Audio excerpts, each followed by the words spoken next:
আমি জানতাম তোমরা একজনের কাজ আর একজন পারবা না, তারপরও তোমাদের দুজনের প্রতি দুজনের অভিযোগের কারণে তোমাদের শুধু বোঝানোর জন্য একজনের জায়গায় আরেকজনকে দিয়েছিলাম। একটা কথা মনে রাখবা, ব্লেড কিন্তু খুব ধারালো, কিন্তু গাছ কাটা যায় না। কোরাল কিন্তু খুব শক্তিশালী, কিন্তু এই কোরাল দিয়ে কখনো চুল কাটা যায় না। তাই প্রত্যেক বস্তুই তার নিজ কর্মক্ষেত্রে যেমন গুরুত্বপূর্ণ, ঠিক মানুষও তেমনই। তোমরা একজনের কাজ আরেকজন করতে পারবা না, কারণ তোমরা দুইজন দুই দক্ষতার মানুষ।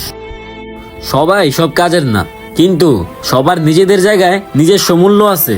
ক্ষমতা থাকলেই সবকিছু হয় না, সঠিক জায়গায় যোগ্য লোক বসাতে হয়। কাজের ক্ষেত্রে সবসময় যোগ্যতাটা ম্যাটার করে। তুমি যদি ওর কাজটা পারতা, তাহলে তুমি ওর জায়গায় থাকতা, আর ও যদি তোমার কাজটা পারতো, তাহলে ও তোমার জায়গায় থাকতো।